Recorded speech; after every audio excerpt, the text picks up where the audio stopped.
रीना, हमेशा खुश रहना बेटी, और अपने घर परिवार को भी हमेशा खुश रखना। हाँ माँ, पर आप और पापा भी अपना ख्याल रखना। अब मैं नहीं रहूंगी यहाँ आप दोनों का ध्यान रखने के लिए। इतना कहकर रीना अपनी माँ के गले लगी और फिर अपने पति राजेश के साथ अपने ससुराल जाने के लिए मुड़ गई। वैसे तो रीना अपने माता पिता की इकलौती संतान थी, मगर परिवार की माली हालत कमजोर होने की वजह से रीना ने बड़ी मुश्किलें देखी थी। लेकिन ससुराल जाकर अब सब कुछ बदलने वाला था। अब माँ जी, इतनी सारी साड़ियाँ और ये सारा मेकअप का सामान, ये सब बहुत ज्यादा नहीं है क्या? अरे तुम हमारे परिवार की इकलौती बहू हो, तुम्हारे लिए नहीं करेंगे तो और किसके लिए करेंगे? सब तुम्हारे लिए ही है। जी भर के पहनो और खूब सज सवर कर रहो। बाकी कुछ और भी चाहिए हो तो बेझिझक मुझसे कहना, ठीक है? कमाल है, ये लोग कितना फिजूल खर्च करते हैं। मेरा काम तो इससे आधे सामान में भी चल जाता। चलो कोई बात नहीं, अब ले आए हैं तो रख लेती हूँ, लेकिन इस्तेमाल जरूरत के हिसाब से ही करूंगी। ऐसा सोचकर रीना ने सारा सामान उठाकर अलमारियों में संभाल दिया। दिन बीतते गए और रीना ने बहुत कम समय में ही सबके दिलों में अपने लिए जगह बना ली। और फिर एक दिन, राजेश ले बेटा, मैंने सारे सामान की लिस्ट बना दी है, सारा सामान शाम से पहले ले आना। और हाँ, छज्जू हलवाई को भी बोल देना कल समय से आने को। ठीक है माँ, मैं सब संभाल लूंगा।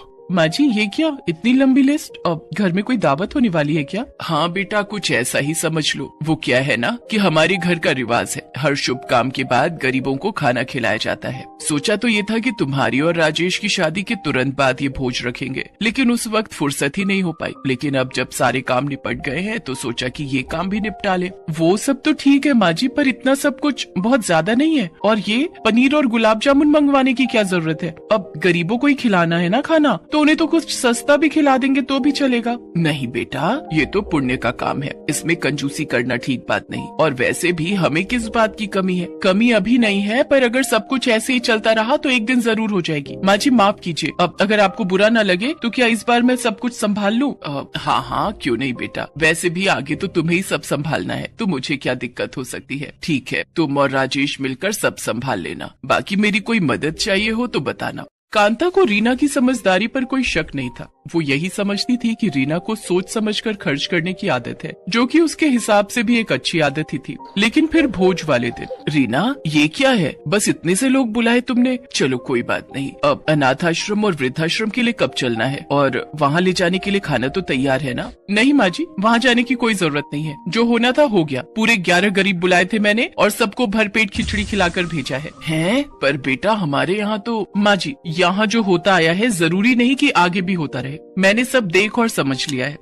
आपने पापा जी की सारी कमाई हमेशा ऐसे ही बर्बाद की है, लेकिन मैं ऐसा नहीं करूंगी। मेरे पति कितनी मेहनत से पैसा कमाते हैं, इसलिए नहीं कि ऐसे ही ढेर सारे भिखमंगों को मेवा मिष्ठान खिलाते रहे। ये पहली बार था, तो आपका मन रखने के लिए मैंने ये सब कुछ कर भी दिया, पर आगे से फिर कभी ये ड्रामा नहीं होगा, साफ साफ बता रही हूँ आपको। अरे ये क्या बोल रही हो रीना, बहुत गलत सोच है तुम्हारी। मानती हूँ कि फिजूल खर्च ठीक बात नहीं है, लेकिन गरीबों को खाना खिलाना तो पुण्य का काम होता है बेटा। भूखे पेट से निकली दुआओं से घर में सुख समृद्धि आती है, आने वाली पीढ़ियों का भविष्य बनता है। आने वाली पीढ़ियों का भविष्य ना बिगड़े, इसीलिए तो मैं ये सब फालतू खर्च रोक रही हूँ माँ जी। आपको कोई अंदाजा नहीं है, जिस तरह चीजों के दाम बढ़ रहे हैं, कमाई नहीं बढ़ रही, तो आगे सब अच्छे से चलता रहे उसके लिए हमें अभी से सोच समझ कर चलना होगा। कांता को रीना का ये व्यवहार और उसकी सोच सही नहीं लगी, लेकिन फिर भी वो चुप ही रही। हालांकि रीना के पति राजेश ने उसे 1-2 बार समझाने की कोशिश की, लेकिन जब रीना नहीं मानी तो उसने भी हथियार डाल दिए और अब घर में सब कुछ रीना के हिसाब से ही चलने लगा। रीना, मैंने तुमसे कहा था ना आज कुछ अच्छा बनाने के लिए, और तुमने ये बनाया खाने में। मेरे दोस्त क्या सोच रहे होंगे? सब कितने मन से तुम्हारे हाथों का खाना खाने आए थे।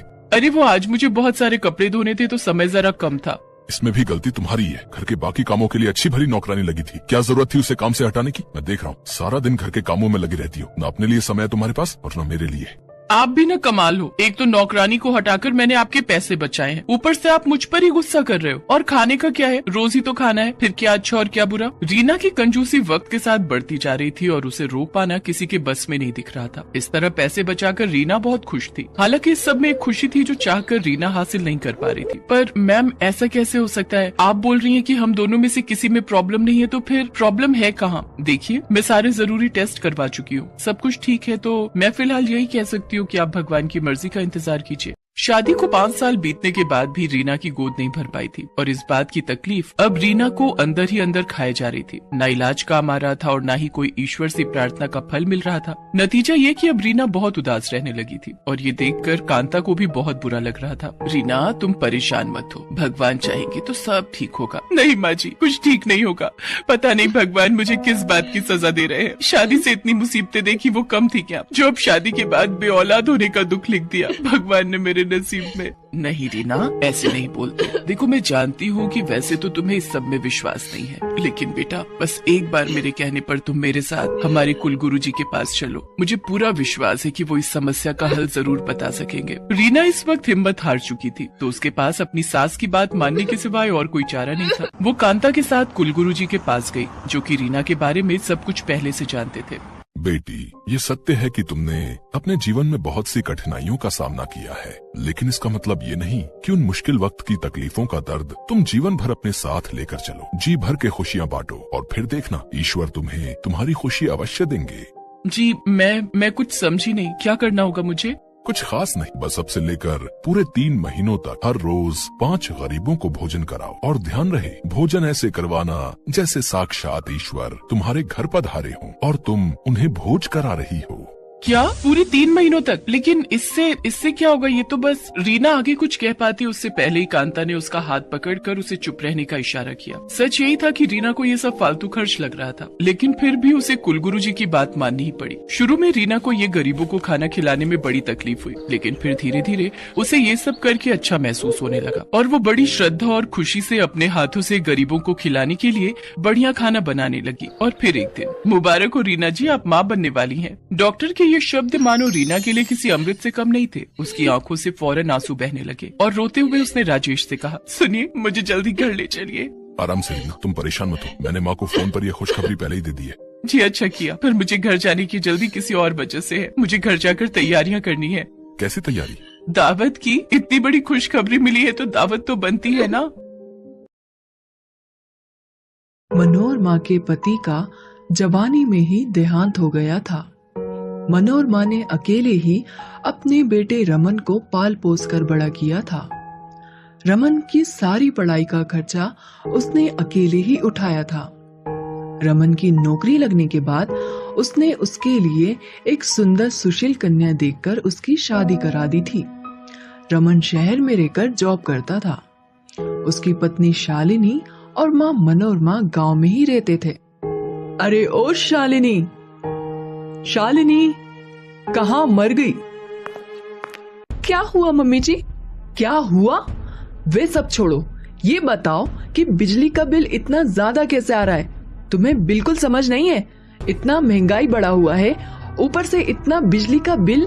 मम्मी जी, लेकिन ये तो पिछले महीने से भी कम है। तो तुम क्या चाहती हो? बिजली का बिल देने में हम अपना घर बार बेच दें?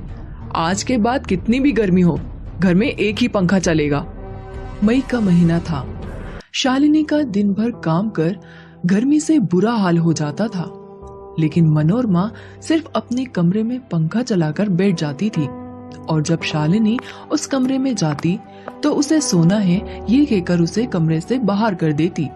एक दिन जब शालिनी अपने आंगन में काम कर रही थी, तभी एक चूड़ी वाला अपने ठेले पर चूड़ी बेचता हुआ वहां आया। चूड़ी ले लो, चूड़ी, रंग बिरंगी चूड़ियाँ। शालिनी को बचपन से ही रंग बिरंगी चूड़ियाँ पहनने का बहुत शौक था।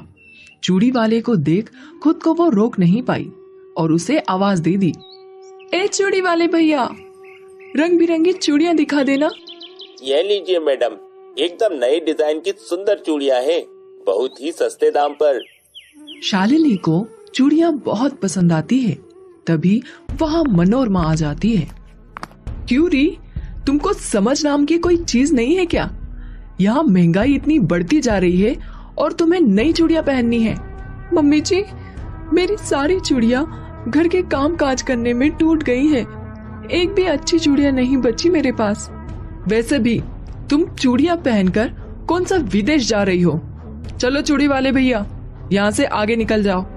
ले लेने दीजिए ना ये चूड़ियाँ, इन पर बहुत जचेगी। क्यों रे, अब तू हमारे बीच में बोलेगा? रहने दीजिए भैया, मुझे चूड़ी नहीं चाहिए। इतना कहकर शालिनी उदास होकर अपने कमरे में जाने लगती है और मनोरमा भी वहां पर चली जाती है। तभी चूड़ी वाला वे चूड़ी शालिनी की खिड़की पर रख वहां से चला जाता है। मनोरमा खिड़की पर चूड़ी रखा देख उसे अपने पास रख लेती है। कुछ दिनों बाद शालिनी की माँ आती है। क्या बात है शालिनी, तुम दिन ब दिन कमजोर होती जा रही हो। क्या बताऊं माँ, मेरी सास इतनी कंजूस है कि बाजार में जो सबसे सस्ती सब्जी मिलती है वही हमारे घर में बनती है। तभी वहाँ मनोरमा जाती है।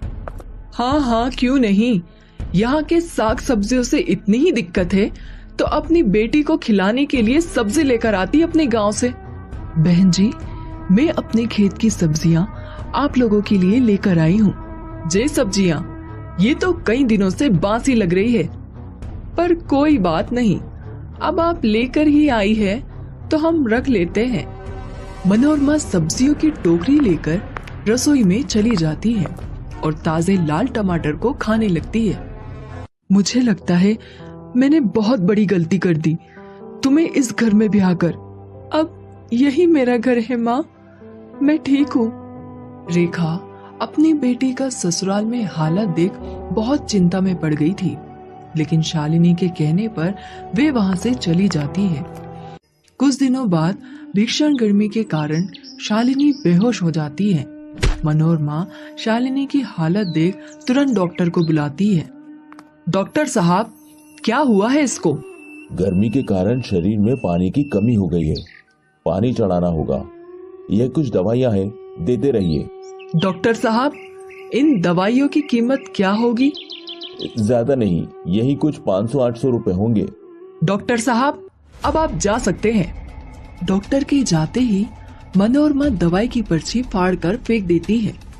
छोटी मोटी सर्दी जुकाम के 500,000 रुपए, ऐसे ही घरेलू उपचार से ठीक हो जाएगा। पानी तो लोग ऐसे भी पीते हैं ना। मनोरमा शालिनी को ज्यादा पानी पिलाने लगी और घरेलू उपचार भी करने लगी। ऐसे ही 2 दिन बीत गए, लेकिन शालिनी की तबीयत पर कोई असर नहीं पड़ा। मम्मी जी, आप मेरी माँ को बुला लीजिए या मेरे पति को बुला दीजिए, वरना मैं ऐसे ही बड़ी बड़ी मर जाऊंगी। तुम्हें मेरा इलाज पसंद नहीं तो मैं तेरी माँ को बुला देती हूँ। मनोरमा फोन कर रेखा को बुला लेती है। रेखा शालिनी को अपने साथ लेकर चली जाती है और वहां उसका अच्छे डॉक्टर से उपचार करती है। एक दिन रेखा मनोरमा के घर आती है। हाय रे, मेरी मती मारी गई थी जो मैंने तेरे घर में अपनी बेटी को बहू बनाकर भेजा। तेरी वजह से उसकी जान चली गई। क्या? शालिनी की जान चली गई? हाँ, तेरी कंजूसी की वजह से उसका सही वक्त पर इलाज ना हो पाया। मैं नहीं चाहती कि तेरा साया भी उस पर पड़े, वरना तुम मेरी बेटी के शव के ऊपर चढ़े फूलों की भी कीमत लगाने लगोगी। मनोरमा वहीं रोने लगती है और खुद को कोसने लगती है। हाय, मुझसे बहुत बड़ी गलती हो गई। आज मेरी कंजूसी के कारण बेचारी मेरी बहू की जान चली गई है। मैं अब से कंजूसी नहीं करूंगी। तभी शालिनी वहां जाती है।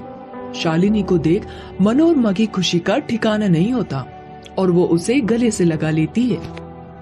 मम्मी जी, बचत करना अच्छी बात है, लेकिन कंजूसी नहीं करनी चाहिए। बेटा, मैं अब से कभी भी कंजूसी नहीं करूंगी। हमें आपको यही समझाने के लिए ये नाटक करना पड़ा। मनोरमा ने कंजूसी छोड़ दी और सभी खुशी खुशी रहने लगे।